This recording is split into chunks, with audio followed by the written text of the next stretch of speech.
Welcome, everybody. My name is Chris Holt, and I am the director of the Masters of Business, Entrepreneurship, and Technology program at the Conrad School of Entrepreneurship and Business here at the Faculty of Engineering at the University of Waterloo. It's my pleasure to moderate this edition of the Faculty of Engineering's Alumni Speaker Series on converting crisis to opportunity. Now, this topic is very apropos since we're in the midst of multiple crises right now, as we all know. Both collectively and as individuals as well, and how we respond to those collective global crises. Like our panelists, I've lived through global crises myself, the global financial crisis, the dot-com crash, 9/11, and several recessions, beginning with the recession of the early 1990s. So I am also very interested to hear what our panelists have to say today about how they have turned crisis into opportunity. So I'm joined by three very distinguished alumni of the Faculty of Engineering today, and I'll introduce them briefly first before I hand over the virtual microphone to them. First is Nina Sodhi. She is a 1999 graduate of electrical engineering. She's a seasoned startup executive who's built and scaled several early stage companies. She currently runs Nackina LLC, a consulting firm that advises startups, corporate incubators, and VC firms. Prior to Nackina, she was the COO of Mediquire, the COO of Spatial Systems, the CEO and founder of Blue Trumpet, and the COO of BumpTop. The last two of those companies were successfully sold to major interests such as Google. Nina was also an investment banker at Merrill Lynch in the technology group before she got into startups, and has an MBA from the Harvard Business School. Nina, welcome. Thank you. All right. Also, I'm joined by Paul Maiero. Paul is a graduate of the Masters of Business, Entrepreneurship, and Technology program here at the Conrad School from 2010. He is currently a practice leader in Deloitte's Agile Transformation Advisory practice and is an experienced at helping large organizations change and pursue agile transformations that aren't commonly associated with large corporations. So he uses lean startup thinking and product and portfolio management in his thinking. So applies entrepreneurship to large organizations. Prior to Deloitte, he also launched a startup focusing on connecting Canadian consumers with brands and retailers through mobile platforms, and has a Bachelor of Commerce from the University of Windsor. Paul, welcome. And Paul, I think you're on there. Yes. Thank you for having me. Appreciate it. And last but not least is Andrew Souza. He's a 2008 systems design engineering graduate and the co-founder and CEO of Clearbanc, the biggest e-commerce investor in the world. That's not a typo. Clearbanc has invested $1 billion in over 2,800 e-commerce and software companies using data science to identify those investment opportunities. He's also an advisor and investor in companies like Wealthsimple, Properly, Tulip Retail, and prior to Clearbanc, he was the president of NIME, a wearable platform focused on identity and security, and also the COO of education startup Top Hat. He began his career as a consultant with McKinsey & Company, and this is breaking news, Andrew was named just this morning to Canada's top 40 under 40. So congratulations, Andrew, and welcome to the panel. Appreciate it. Thank you very much. Appreciate it.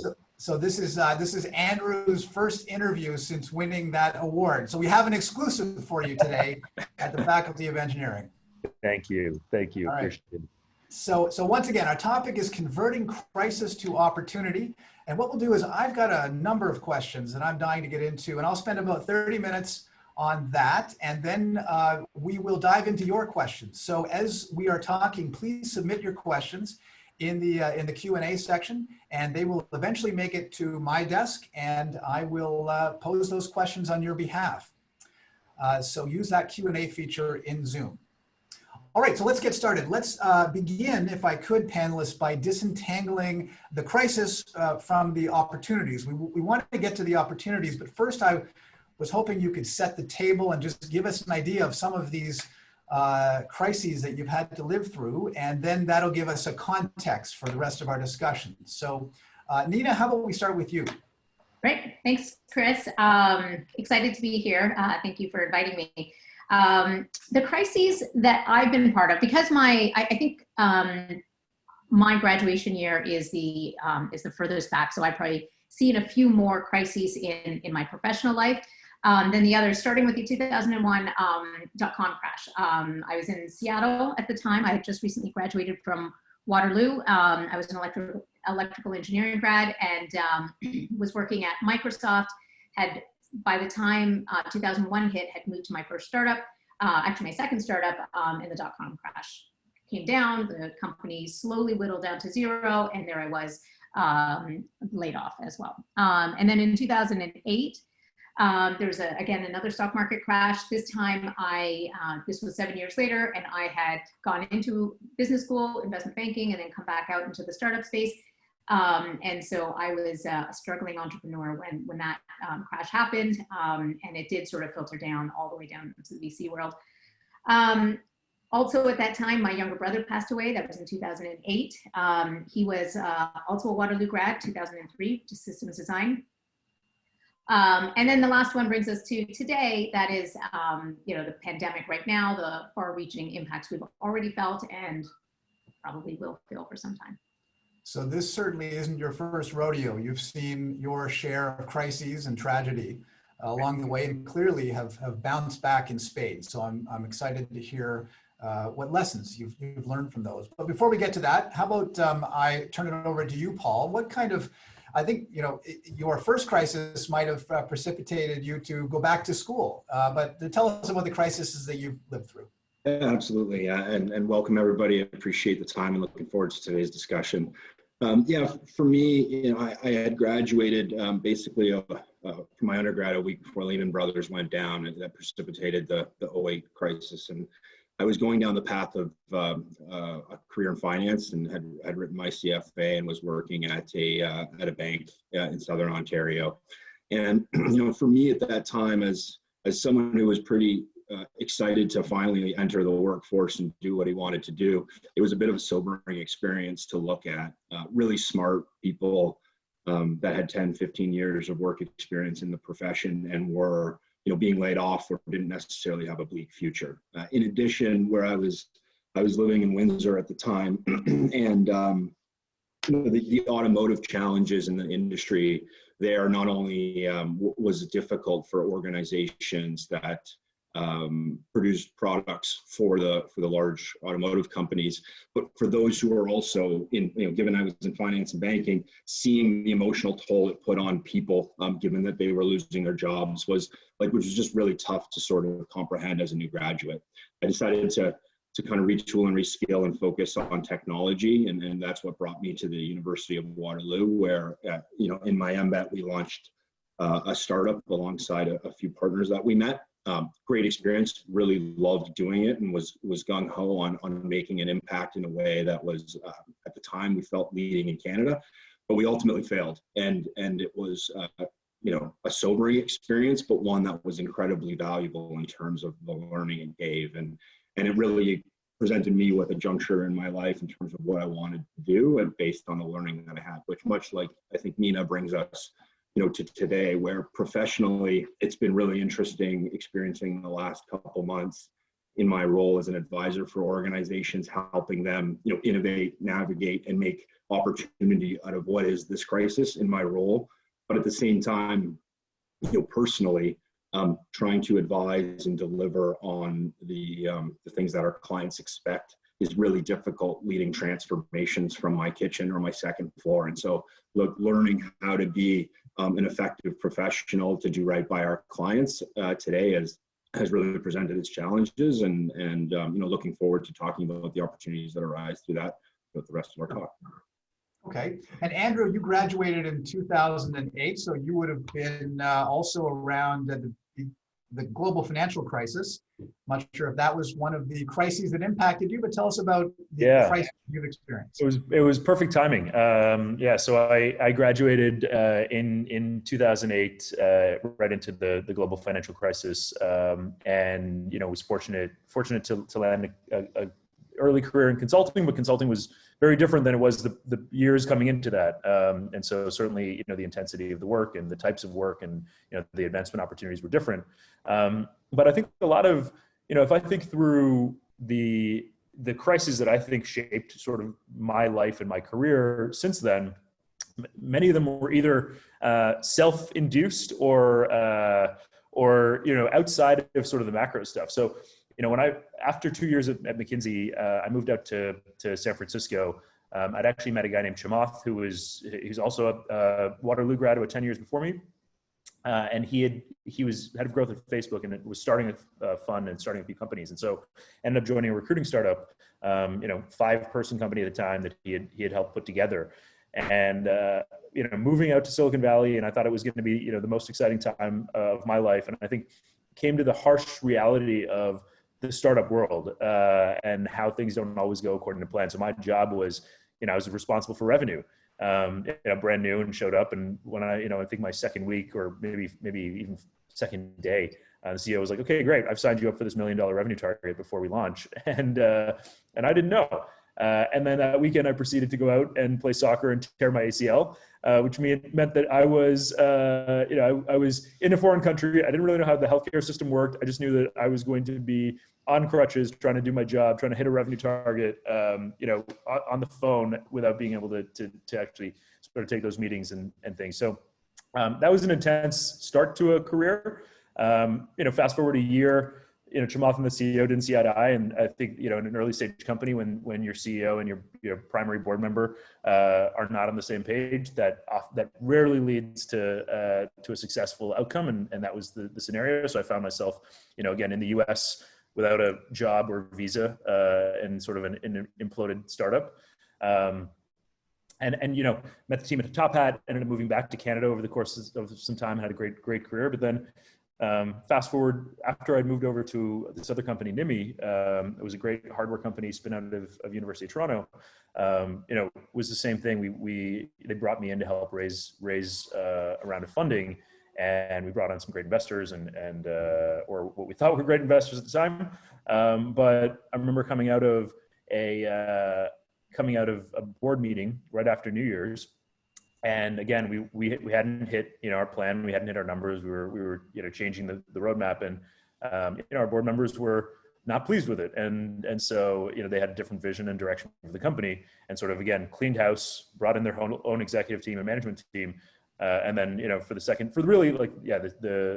first time really in my career, I fully owned that number and was sort of completely out on my ass without a game plan. And so those, I guess we'll go into what that meant, but definitely a few times in my life, in my career, I found myself, I'd gotten myself into a lot of trouble, and my ego certainly took a huge bruise, and dealing with that was certainly a challenge. That's interesting. You raise a theme that Nina sort of introduced as well, which is that if there is a crisis going on all around you that forces you to change, I'm curious as to whether each of you would see that as an opening, or not an excuse, but an opportunity to separate yourself and not to blame yourself for the personal crisis that you faced. Anita, did the implosion of .coms or the global financial crisis sort of impact your ego in that way, or help to explain why you were having your own troubles? Yeah, absolutely. And I'm glad we're talking about ego so early in the session, because I think one of the important aspects of understanding crisis is what it does to your ego. And I think once you're aware and you understand how your ego has been affected, it's from that starting point, like once you've been able to do that you can find some solutions and some paths out. I think if you avoid just, either internal contemplation or external, that the sort of concept of what it's done to you and how it makes you feel, what it does to your pride, what it does to your, all the other aspects of ego.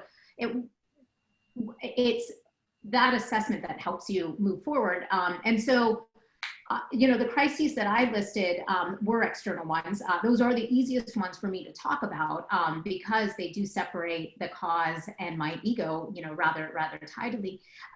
There were, so I do find, as I look back, that those crises are the most impactful because they, you know, they affected my life in so many ways, but also those that I could embrace the best, because I could sort of separate it from myself.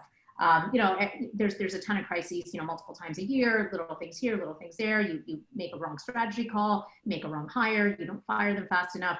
You know, there's a lot of like little versions of this, but the ones that are obviously easier to talk about are the ones that are external. And those then also precipitate the greatest change. And so I don't think that that's necessarily a negative thing, that, you know, using a global or an external crisis to help define where you want to go next. I think that's a wonderful sort of way to leverage change. You can also look for, you know, non-global ones, but it is harder to isolate the ego and the pride consequences when you don't have the external environment around you. So Paul, would it have been easier to accept personal challenges and failure in an environment where everybody else is also facing a crisis, or easier when everybody else was stable? And perhaps there might be more opportunities for you in that environment, or you look worse. Yeah, it's a great question. It's an interesting one, right? Because I think like the difference between today and the world that we've all been living in over the last few months, like to a certain extent, we have a much well understood and shared understanding of what's happening now. We're all going through the same experience globally, I think, for the first time since perhaps, you know, way back in the early 1900s sort of thing. And with that comes empathy, comes, I think, openness for dialogue and communication from friends, from families, and from professionals. Whereas, you know, in 08, you know, it was the finance, you know, if you were in finance, you really felt it. Yes, that had ripple effects across the global economy in different professions. And same thing with the tech bubble, you know, Nina experienced. But today, I think with the, you know, focus on mental health and wellness and the challenges that we all have to kind of support our friends and families and careers, I'm finding people being much more open and empathetic towards what we're all trying to do, both professionally and personally. And I think it's making parts of this easier, to be honest with you. I mean, even this discussion in and of itself, I think it's sort of symbolic of that, which isn't something I was able to do when my startup kind of went sideways. And I was like, what am I going to do? It didn't happen to me, you know, when the financial crisis happened in 08. And I think it's just an interesting difference in terms of what we're experiencing today versus what I experienced. Yeah. So if you're going to have a crisis, best to have it with the rest of the world at the same time. I mean, it kind of helps a bit. It feels like it helps a bit. Yeah. A lot of Lehman people got hired, you know, the next day. If they had got, you know, laid off in a normal environment, that might not have happened. Andrew, when you were going through your challenges out west, that would have been the global financial crisis. Did it provide some comfort to you that at least everything was going crazy at the time? Yeah, I mean, I think, you know, actually a lot of my time was a little bit after. So it was as sort of money was flowing back into the tech ecosystem. And so this was like 2010, you know, and the few years afterwards. You know, I almost think from a personal development standpoint, you know, these personal crises have led to the most growth for me, because, you know, it's taken time. Like I haven't, you know, it's only in recent years that I've been even able to talk honestly about the role that I played in setting myself up for failure a few times, right? And for a lot of my life and career, I would try to externalize it. I think in the global crises and the crisis that we're going through today, it's a lot easier, like Nina was saying, to sort of extract yourself and say, look, this is a situation that the whole world is dealing with. And so, you know, if I'm just dealing with it a little bit better than I could, then you know, the worst possible way to deal with it, I'm doing okay. And if I can sort of say, look, this is actually not necessarily my doing, and I can sort of navigate it, then it's not, you know, it's not so bad. But I've actually found in a lot of cases, the self-imposed crises have led to the most reflection and personal growth, because those are the things that I can say, well, if I'm faced with this situation again, what would I do differently? How do I make sure I don't get myself into that situation again? How am I going to set up the rest of my life to be more in control, so that I don't get myself into this, or I react better when I'm in that situation? And so I've found sort of almost the opposite. As painful as it is, for my pride and my ego to realize that I actually had an important or central role to play in getting myself into trouble. being able to recognize that and recognize that that's not actually what, doesn't say something about me as a person, and be able to move past it has been a great source of growth for me. So maybe more emotionally difficult, but a better learning opportunity in those situations, I guess. Mm-hmm. Yeah. So in entrepreneurship research, we often talk about whether opportunities are created or discovered, whether they're built by the heroic entrepreneur or they're discovered as if you were an arbitrageur who just happens to stumble across an opportunity in the world. Andrew, not only have you started your own businesses, but you help other people with their businesses. Do you think opportunities, entrepreneurial or career, are created or discovered? Yeah, it's a great question. I think there's value when things are shaken up, right? I think that's where opportunity shows itself, in this sort of entropy and chaos. There's a great book called Lucky or Smart, which I recommend my team and many people read. It's like a 50-page book about somebody that made a great, he sold his business at the top of the dot-com boom. And he says effectively, what success is found when you create the conditions for luck, right? So, which is often chaos. It's a bunch of smart people working in chaos and working in entropy, right? If people are working through a linear path, there's rarely opportunities for luck. So in chaos, there's an opportunity for luck. And then your job is just to be smart enough to identify it. When there's that spark of luck, when there's a spark, when you're around people and all of a sudden something starts to take off, just recognizing it and saying, hey, there's something here. Let me not snuff it out. Let me actually, be part of it, help it, foster and facilitate. I know a bunch of the people that were very early in the sort of Bitcoin and crypto world, and it was exactly that. There was a lot of chaos. There was a lot of sort of a lot of things going on, and I think the smart people just sort of said, hey, there's something here. Let me pay attention. Let me participate. Let me not get in its way.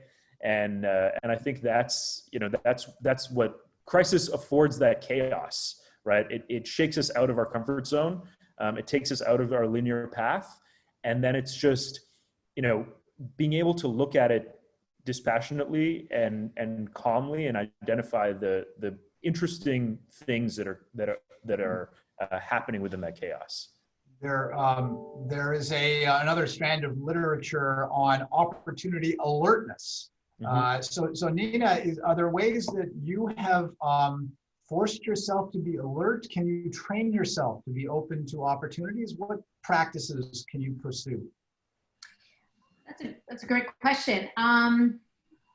Training yourself to be alert. A few things come to mind.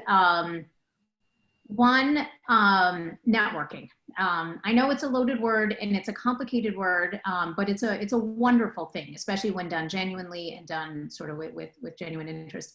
And I bring that up because opportunities, they're not headlines, they're not, tweets. Sometimes finding them is discovering them is a process. Job searching is one example, but even market opportunities or startup opportunities, like when you want to found something. So definitely networking and having a conversation with a wide variety of people across a wide variety of roles and a wide variety of sectors, I think is both personally satisfying and personally interesting, and also professionally worthwhile, especially as it helps identify opportunities. Especially in the last three to 10 years of my life, most of what I've done has come through a network conversation. And so at this point in my life, I'm very thankful that I've tried to keep in touch with people. So that's one thing in terms of being able to see and discover opportunities. The second thing is I guess it's somewhat similar in that it's falls under the same category of having a diverse information source. Is just being abreast of different industries, partly because you might need to switch to them, but also partly because there's cross-pollination of ideas. And so that could be, or different sort of areas, that could be within a company. If you work at a big company like Google, really seeking out information in other parts of the company. Or if you're at a startup that's a bit more focused on a single area, going to conferences or, career opportunities, or, and I don't mean career opportunities specific to look for a job, but I mean, those are sometimes avenues into learning more about a different area. And then, I think a lot of, say, startup ideas, for example, it's identifying that as an opportunity to seek, come from the knowledge from sort of knowledge of industry A or sort of process or function A, and mapping it on top of in a new way to industry B or function B or something. And so that cross-pollination is what helps you connect the A and the B to see things a little bit differently. So those are two ways I would say that can help to make sure you're constantly seeing opportunities and being alert to them. So the world can be very intimidating, but you're suggesting you start with what you know and see how that might apply in a totally different context. Mm-hmm. So Nina, you went back to school after you had been working, and Paul, you did the same thing. Paul, can you tell us about the calculus of going back to school and how that option fits into your overall opportunity set? Yeah, absolutely. I mean, like I was saying, for me at the time, having done a Bachelor of Commerce and being in finance, I just took a bit of a step back. I don't even necessarily know why, kind of reflecting on it, but just tried to use my best knowledge and judgment based on the information that I had to say, like, look, Paul, what do you want to do here? You're basically, 1 week graduated in an industry that kind of collapsed 5 days ago. What do you really want to do here? And, similar to what Nina said about networking, like I just reached out to someone that I had been a friend with for quite a while and just kind of caught up and reconnected, right? And that conversation helped me sort of explore, listen, you've got a passion and interest in technology. Like at that time, like I was reading TechCrunch like every single day, 15 times a day. And you're in finance, like, what are you doing, man? And so I was, I looked around for where could I do something that I can like apply my background and acumen around business and what I had learned in the finance and banking industry to something in the technology sphere that wasn't going to be academic, right? Like I didn't want to go do the MBA. I didn't want to kind of continue in studying down a particular path that was going to be very academic. And so that ultimately sort of brought me to Waterloo. But I used my best knowledge and judgment at the time, right? And tried to pull information, like Nina said, from a friend and others to say, like, what do you think about A, B, C, or D? And I think that perspective that others can provide, other friends or family, like helped me at that time to kind of validate what I was thinking in a time when, much like Andrew said, like he internalized things maybe for a little bit, right? And I think I was just lucky to not internalize things for 6 or 7 months. I just sort of exposed what I was feeling to a few people that kind of helped me see the forest through the trees. And that's what led me to go back to school. Did those people help to hold up a mirror to you so that you could see you were interested in technology more than maybe you thought?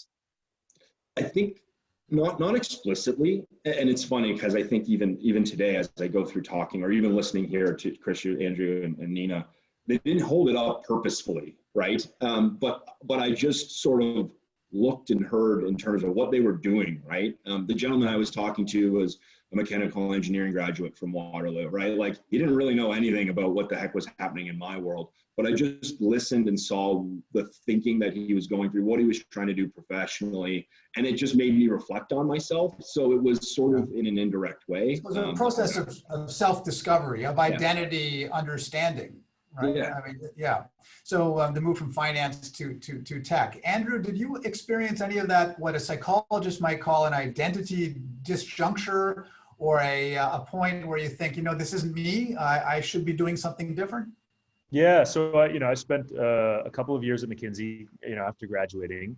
It's funny because I entered Waterloo because I thought I was going to build and design cars, right? I loved cars in high school. I was a gearhead. And I worked at GM for my first couple of co-op terms. And as much as I loved the work and working with robots and building cars and all that stuff, I just felt like I didn't want to, the career path of being a plant manager or, whatever that like success in that automotive manufacturing was not that appealing to me. So then I went the other, I was like, I want to be involved in strategy. So I went to management consulting and strategy consulting. And it was interesting because I was in the room with the CEO of, Fortune 100 companies and helping them sort of think through their strategy. But I realized that there's no accountability, right? So as a consultant, you're sort of, sorry, Paul, I know you're a consultant advisor, but no, you're right. It's all good. It's all good. I think that's what I found was missing from the engineering work, where you're building stuff and the stuff that you build either works or doesn't work and you own it. Whereas an advisor, you're putting together a model and a presentation and you hand it over to somebody to go execute. And if it goes incredibly well, it's because they executed well. If it goes incredibly poorly, it's because they executed poorly. You don't own that result. And so I think, that's what I was missing. And that's what drew me to the startup world, is because I could still have the influence on the strategy and the direction of the business, but also have real accountability, really get my hands dirty, really actually build and own that. And I think that was what drew me to smaller companies and startups, and has kept me there for the rest of my career. That's a bold decision, and you've all made bold decisions to change and pivot in your career and life. But Andrew, what if it bombed? What if you failed? How do you in making that decision, how can you inoculate yourself against the ego bruising that would come with failure after one of these changes in your life? Yeah, I think once you realize that the only thing that it is ego bruising, like you're not going into a war-torn, part of the world. You're not going to be starving. You're not going to be on the street. We live in Canada. I mean, it's just a bruised ego, right? And I think once you sort of get comfortable with the risk, isn't really that big to pursue what you're excited about and what you're good at. And the odds of you being successful in things. I remember I took a Larry Smith course. I don't know if he's still teaching, but Larry Smith used to teach Econ 101. And I remember him, he talked about, there are people in the world who what you see as work, they see as play, right? So Paul, you're talking about how you used to read TechCrunch all the time, right? Like those are the people that are obsessed with whatever you're doing, they're going to win. And so really, if you can just be one of those people and focus on the stuff that you're obsessed with, focus on the stuff that you're really good at and that you love, right? And that you get drawn to, your odds of winning are much higher. Your odds of being successful, because if you compare that to the people who wake up every day and are, exhausted going in and trying to do the same job, they have no chance. And so it's really, I feel like a lot of career searching is just finding that, right? Being able to identify what are the things that you're really good at, what are the things that you're drawn to and passionate about, and leaning into that.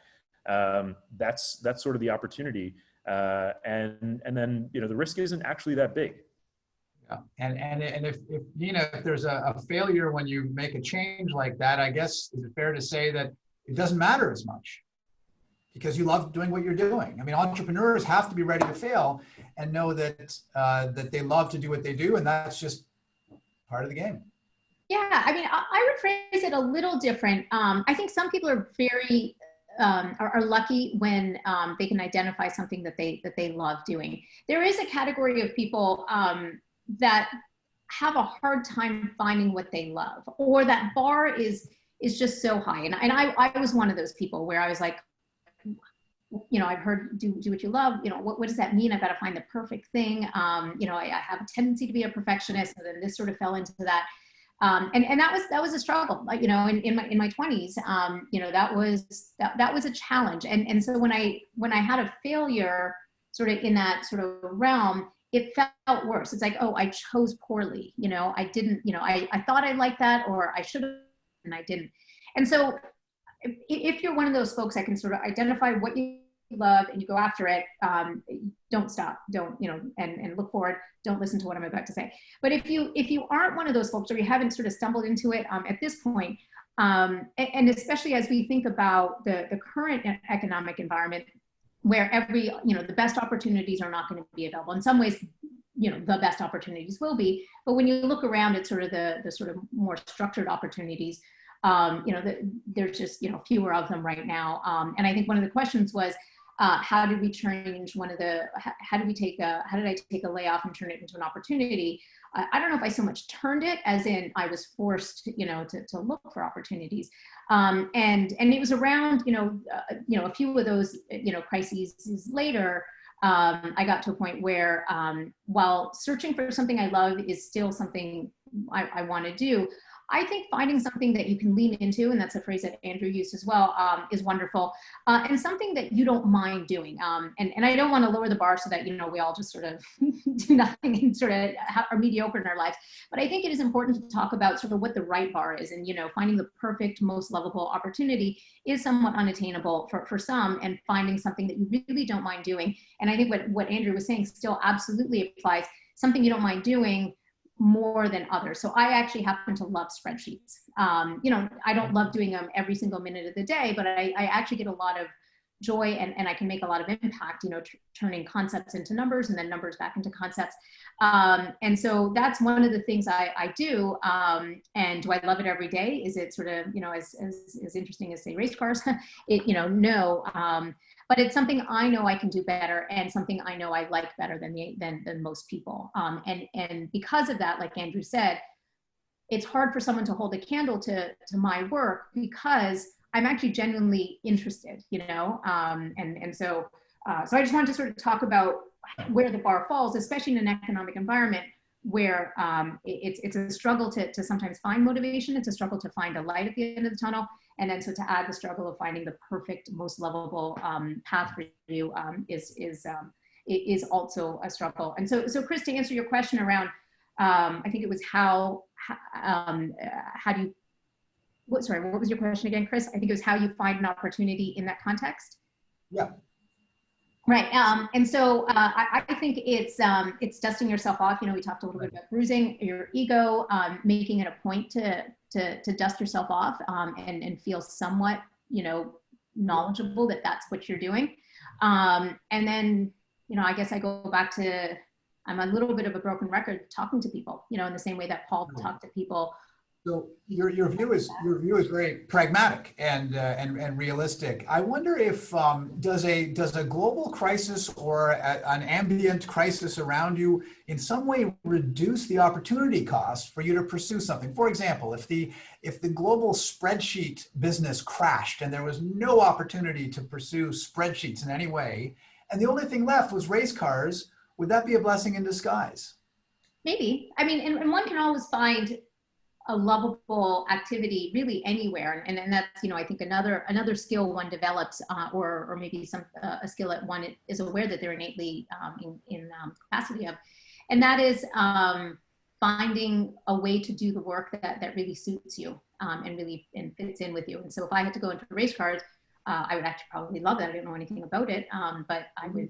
I think you use that as your example.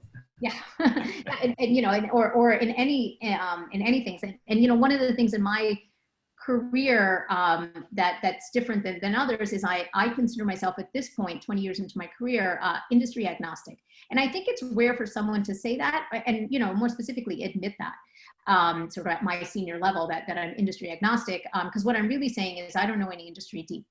And that's, you know, that's where the admitting it, you know, comes up. But where the reason I find pride in saying that is because I do realize that gives me a cross-pollination advantage that very few people have. So I know a lot of industries. So if I were to say approach the race car industry to continue that, I would start to think, okay, so how does that relate, or not relate, but how can I use some of the frameworks I've learned elsewhere, you know, in terms of people organization, you know, finance organization, strategy, sales, you know, approaching new ways of growth within what could be an existing or potentially stale industry. So let's move on to the audience questions now. There's a whole bunch of questions. I'll try to sort of synthesize them as best I can. Here's a question, actually, I think directed at Paul that would apply to Nina and Andrew, to you as well, because Andrew was a consultant to begin with. Paul is a consultant, and Nina was an investment banker, all of which are in the same vein, helping other people pursue opportunities. So is there anything in the consulting or investment banking industry that helped set you up to be open to opportunities or to analyze opportunities for yourself? Or Paul, how about we start with you? Yeah, and it's actually kind of funny. It's funny you asked the question, because when our startup hit kind of the roadblocks it did, I was like, okay, I'm broke. So I'm probably going to need, if I can't find like an angel investor or VC to come up with a new idea, like I probably got to get a job. And for me at that time, it was like, listen, how like consulting to me appealed for the reason that I felt like I could go to a bunch of different companies, to Nina's point, in a bunch of potentially different industries, and like see and understand the challenges that they've got. And if I ever wanted to parachute back into like doing something entrepreneurial or on my own, I've got a series of experiences across a bunch of different organizations of potentially products or solutions that they don't have and they don't, that maybe I could go create, right? Funny thing is, fast forward 10 years later, I'm still here and I haven't done that because I've obviously enjoyed, doing what it is that I'm doing. But for me, like it is a lot about helping them. Like I get, Andrew hit the nail on the head, right? With I guess the ownership around some of the things that we have in the consulting profession, and ultimately, like we aren't in a lot of instances on the hook for the execution and the winning. We sometimes get hit when it fails, for sure. But I find it interesting now trying to help large organizations like find these opportunities, right? And to a certain extent, I've been fortunate with my clients where there is a sense of understanding that as we try to go after these opportunities, and Paul, as I try to listen to you and your team, you're not going to have it right. I'm very passionate about saying I'm not the smartest person in the room. My team isn't the smartest people in this room. Like as a collective, we are. And so as in the industry of, regardless of what industry, as we consult and try to advise on where opportunities are both pre-COVID and now in terms of trying to achieve their business and technology outcomes, I get enjoyment out of that. So Andrew, you would describe consulting as almost you're a voyeur of opportunity. You're not actually participating in the opportunity. Let's sort of move to lessons now. There's a few questions on sort of the takeaway here. What are the key lessons? We talk a lot about antibodies these days and antigens in the medical context. But Andrew, have your experiences with crises given you antibodies? And if so, what are they? What are the key lessons you've taken from that you can apply to future crises? Yeah, I try and do this on a regular basis now. I actually stole this from this concept from one of our data scientists on our team, and statistician. I think he was a Waterloo stats grad. But I use this idea, and it's kind of a hack to find that what you're really good at or what you're passionate about. And it's this concept of a Venn diagram. And so it is really hard. So I was actually I was chatting with the GM of the Raptors, Bobby Webster, hopefully the ongoing GM of the Raptors. I think they're still trying to re-sign him. But he was saying, look, he was a good basketball player. He was a good sort of like business mind. He was a business major and he did pretty well in school. And he was a good sort of like people person. He could build trust with people very quickly. He wasn't the best at any of those, right? He was never going to make the NBA as a basketball player. He was pretty good. He played for varsity in Hawaii or something. He was never going to be the best business. He was not going to be a Fortune 500 CEO. Like he was not, but he was good. He did better than most of his friends in class and in his business courses. And he was always like pretty popular. He'd get along with anybody. You put him in a room. He wasn't going to be a major entertainer or anything, but so I think if you think about doing what you love and doing what you're good at on a single dimension, it's very, very hard. It's hard to be the top 1% in, music or sports or business or finance or math or whatever. But as you start to layer in, a few different disparate subjects. So like if you're good at spreadsheets and you love race cars, you're probably the 1% of people who are in the, like, you only need to be in the top 25%, 30%. You just need to be better than most of your friends, probably, at 2 or 3 things. And all of a sudden, you've carved yourself out a niche of the top 1% or the top 1% of 1%. And I think that becomes a very, very powerful, anchor for your career path, right? Because then you can be the only person who's going to be so successful at this job that needs you to be passionate about race cars and good at spreadsheets, right? Mm-hmm. Nobody else can hold a candle to you, right? If those are your things. Bobby Webster is an amazing GM because he's good at basketball. He can talk basketball. He's a great business mind and he builds trust. Like, there are very few people that have that equal combination. And that's the GM of a professional sports team is exactly, that's exactly what you need. And so I think that's sort of that's one way to start to get into this, like, what am I passionate about? What am I good at? And lean into things. And it can literally just be like, ask your friends, right? Think through, ask your friends, what are you better than most of the rest of your friend group at? Think through over the past year, what were the days and the moments where you really felt like you were in the zone, right? And if all of your life could be those moments, and start to write that stuff down. And I still do that myself. I start to think through, hey, my last year, what did I like? What were the dreadful, like, terrible days? What were the days where I woke up and saw my calendar and I was like, I want to go back to bed? And what are the days where I was like, this is going to be an awesome day? And let's try and have more of those, and more of my job be the awesome day part. And today's an awesome day, I assume. Awesome day. Excited. So far, so good. You're only halfway through the day. Exactly.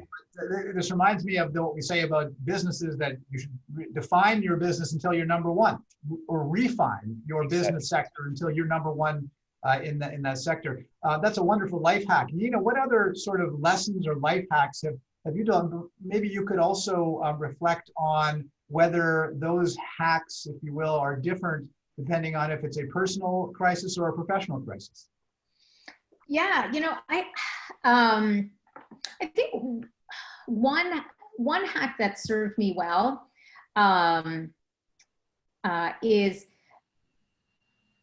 trying to phrase what I'm going through. And this kind of brings us a little bit back to the earlier part of the conversation around the external crises and sort of self or solo crises, let's call them. And sort of try to reframe what the story and what the narrative is. And a few times over, like, I'm not saying just sort of fool yourself or fool other people, but try to reframe it and sort of see what feels fake and what feels genuine, in some of this reframing and so that the hack is sort of keep tossing that around until you find a reframing that feels genuine. And then see what you can do with that. And so, for example, if say you get laid off, there's 100 people in a company and they let 10 go, and you're in the first 10. And so you kind of feel bad that you were in the first 10. It's somewhat inevitable, because maybe the rest will be laid off, but you feel bad that you're in the first 10 people. And then sort of say, reframe that and say, well, I was maybe a little bit more expensive, so that means I'm worth more, and so it's easier to cut me, or, that's a little bit self-serving, but also quite genuine, and sort of, well, they're just focusing on this type of person, and I'm a little bit more unique because of this. And so this, in a crisis, this skill isn't so useful here.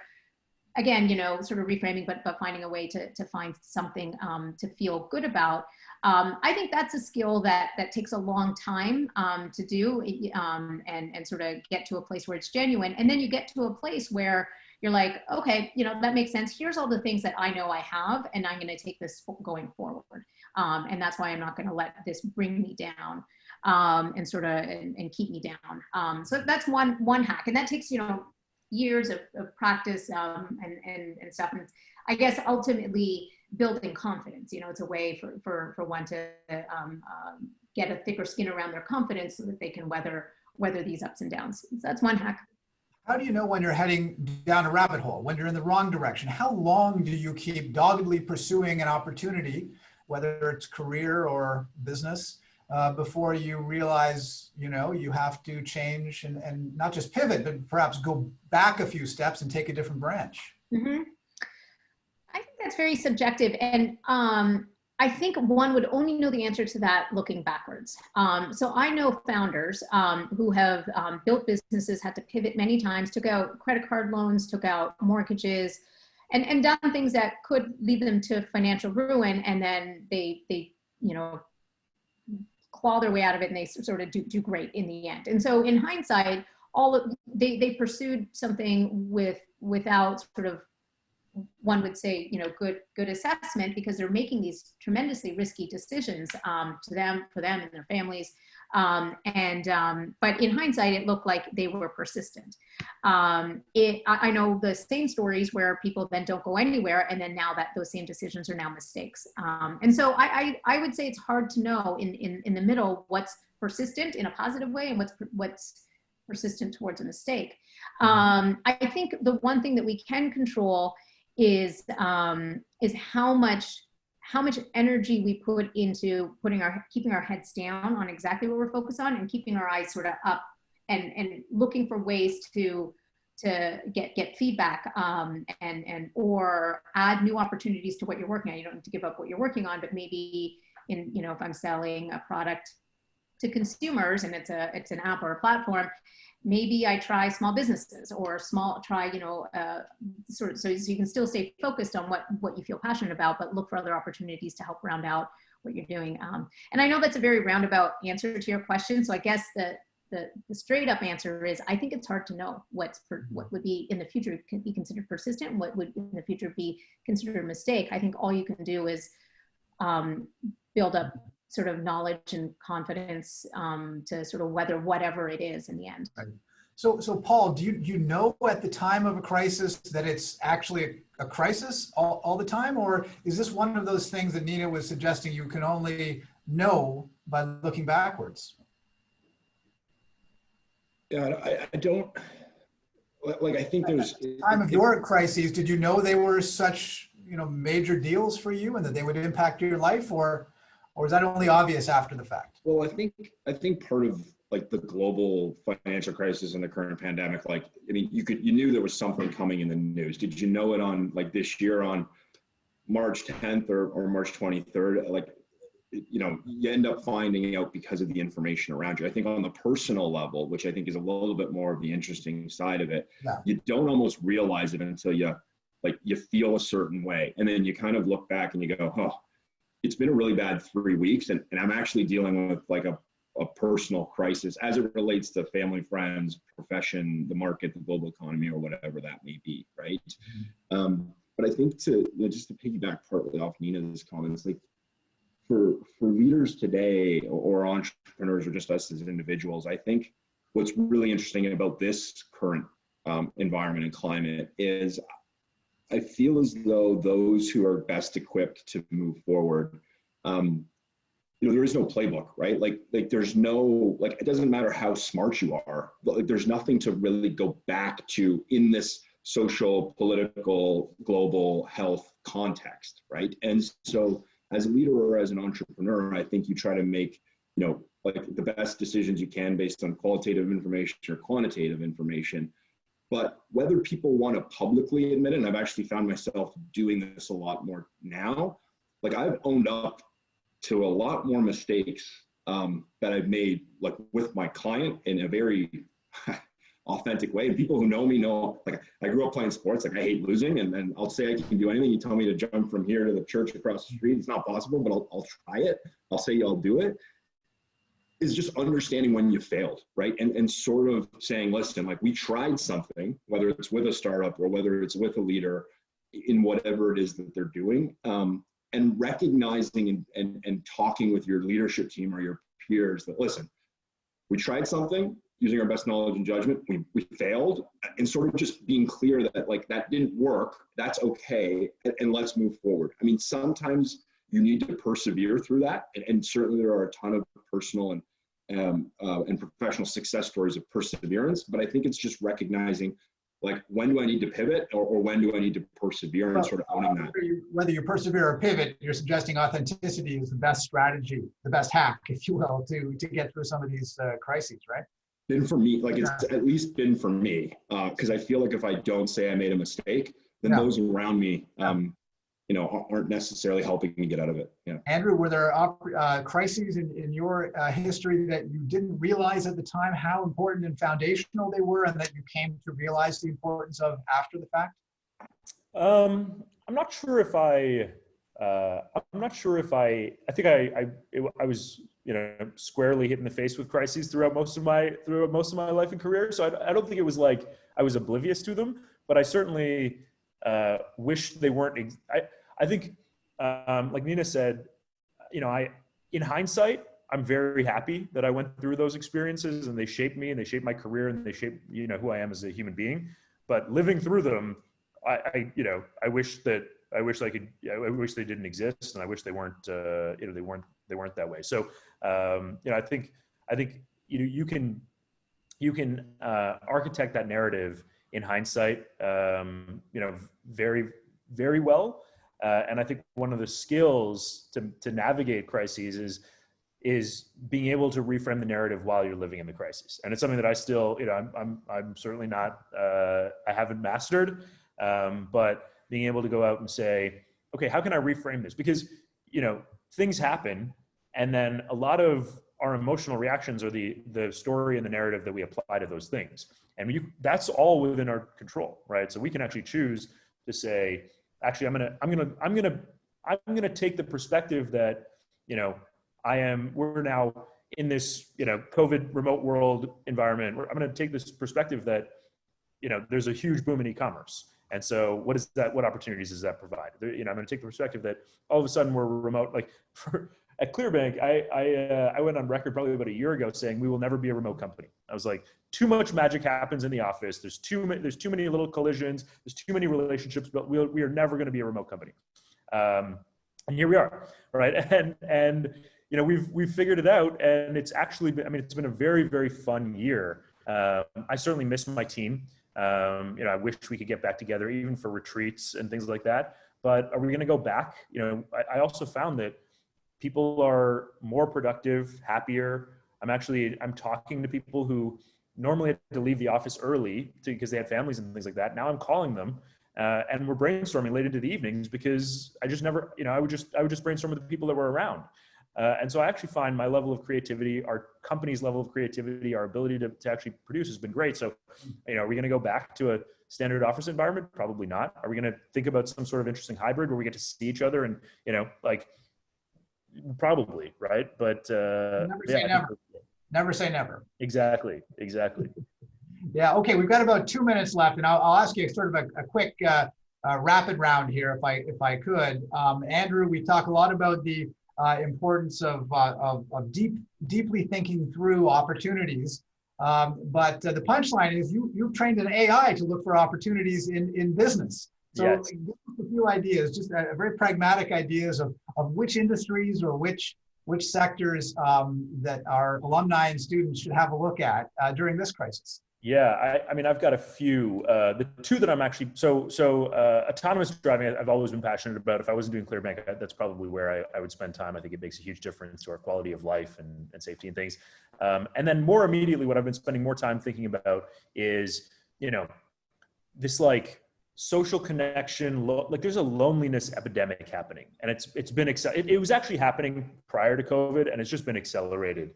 And I think as you think through mental health, as we think through, physical health as a byproduct of that, I don't know if there are enough, smart, ambitious people working on this problem of connectivity, of ownership and personal responsibility. People basically being able to take ownership of their own state of being.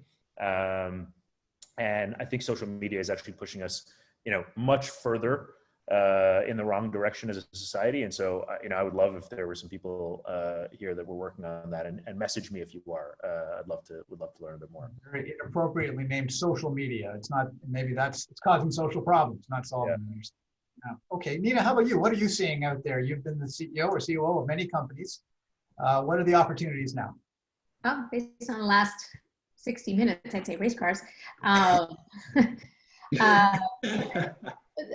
would say, following the pandemic, and this is just a hunch, this isn't based on any sort of real knowledge, but I would say two things. One, I live in New York, I'm in Brooklyn, and the healthcare system here is different. I do think people are going to take another look at healthcare and how to service healthcare, including remote healthcare, even post-pandemic. I think, in the ways that we found that remote work is surprisingly interesting. I think remote services in other industries, healthcare is also interesting. And then the second one is, as we come out of, say, a year-long effective lockdown, I think people will rethink experiences. And so there's going to be the regular go back to flying, hotels, that type of thing. And I wonder if there's any, entrepreneurial or sort of clever ideas around bringing families back together and sort of facilitating that with maybe a low cost. So there might be a little bit of a virtual element. There might be a little bit of real life, because now that's at some point in the near future, theoretically, that can be allowed. well, not theoretically, will be allowed. And so I wonder if there's, something in the space of experiences as people revisit experiences and restart them on different budgets and in different ways. Sooner the better. All right, Paul, I'll give you the last word here for the panel. What kind of opportunities are you seeing in your day-to-day life, either professional or personal? Yeah, I think they are everywhere in every industry, given like the synthesis of our talk today. To me, and I go to what Andrew was saying, right, about the potential hybrid nature of what the future of his organization looks like. I think there is a ton of improvement. Given the remote way of working, the tools, the bridging of the physical and virtual divide, all the way down to, if Andrew has half of his team at his office, the other half of the team is at home, like the tools that we have, both in the physical environment and for those who might actually go or might actually stay home, I think there's a ton of opportunity there, right? The tool set now, like Zoom's been great, but if the world is fundamentally going to shift to a very different way of working, I think there's a lot of opportunity in just digital collaboration tools. And I think that leaders and leadership teams need to put a lot more focus and emphasis on it, not only for the vendors who are creating it with the improvements that need to be made, but for entrepreneurs in terms of, the art of the possible as part of the workforce goes back to the office, but the remaining workforce stays. Because we're all operating on the same paradigm right now because we are all at home, but I'm very interested in terms of how many steps back we may take from an efficiency standpoint when teams start to fracture between, being remote and the other half of the team being at the office. There's no doubt that this crisis has created a raft of new business opportunities and also new career opportunities as well. So unfortunately, we'll have to end our discussion there. And Nina and Paul and Andrew, thank you so much for your time today. It's a distinct pleasure to have such talented and well-connected and successful alumni for sessions like this. Now, there's another session of the Alumni Speaker Series coming up on November 24th, titled The Rise of the Robots in the Post-Pandemic World. And you will be receiving an email about that shortly. You'll also be receiving an email with a link to the YouTube version of this session right here. And so there's some information on that on your screen. And that concludes today's session. Thanks for joining us. Thank you. Thank you. And thanks, Chris, for moderating. Appreciate it. Great job. Nina and Andrew, take care. And congrats once again, Andrew. Appreciate it. Thank you. Very nice to meet you all. Thanks for hosting this. Cheers. Take care.